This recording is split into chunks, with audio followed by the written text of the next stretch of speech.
Ready start. Bharat Britain सर्वंकष वित्तीय आणि व्यापार करार भारताच्या बाह्य व्यापार संबंधांमधील महत्त्वाचा टप्पा आहे.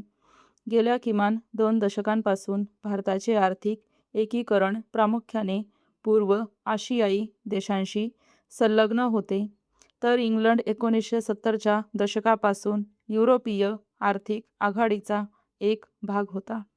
दोन्ही अर्थव्यवस्थांसाठी हा एक मोठा परिवर्तनकारी टप्पा असून सर्वंकष वित्तीय आणि व्यापार करार हा आपापल्या बाह्य आर्थिक भागीदारीमध्ये विविधता आणण्याच्या दिशेने टाकलेले एक निर्णायक पाऊल आहे.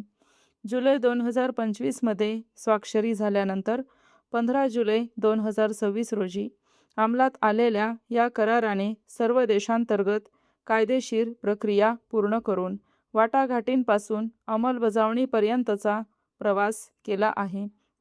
आता हा क्षण हे बंध साजरे करण्याचा असून दोन्ही देशांसाठी प्रदीर्घ ऐतिहासिक, सांस्कृतिक आणि आर्थिक संबंध नव्या उंचीवर नेण्यासाठीची ही एक उत्तम संधी आहे. परिच्छेद.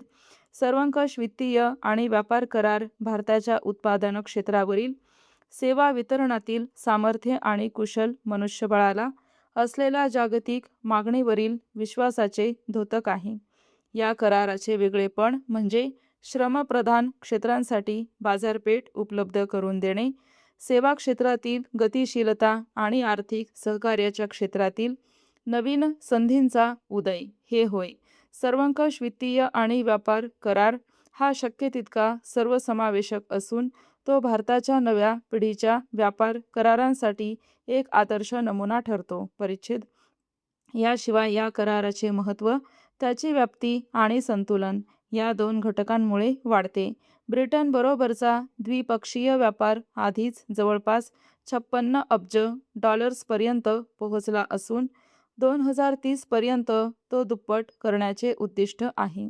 हा करार त्या उद्दिष्टाचा अधिक निश्चितपणे आणि पूर्वानुमानाने पाठपुरावा करण्यासाठी एक चौकट प्रदान करतो.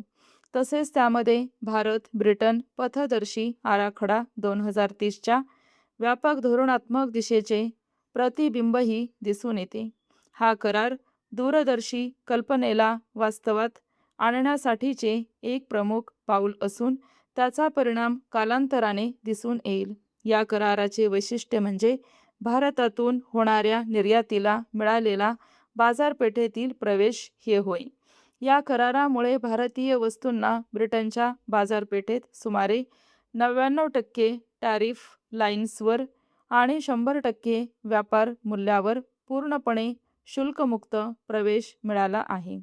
या करारामुळे वस्त्रोद्योग आणि तयार कपडे, चामडे आणि पादत्राणे, सागरी उत्पादने, क्रीडा साहित्य, हिरे आणि दागिने, खेळणी तसेच प्रक्रिया केलेली अन्न उत्पादने अशा श्रमप्रधान क्षेत्रांच्या स्पर्धात्मकतेला अधिक बळकटी मिळणार आहे.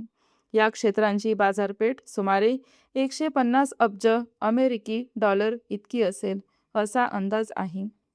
या क्षेत्रांत भारताकडे मोठी व्याप्ती, कौशल्य आणि निर्यातक क्षमता असताना थेट बाजारपेठ उपलब्ध झाल्याने रोजगार निर्मिती आणि उत्पादन वाढीच्या स्वरूपात याचा त्याचा थेट लाभ मिळू शकणार आहे. स्टॉप.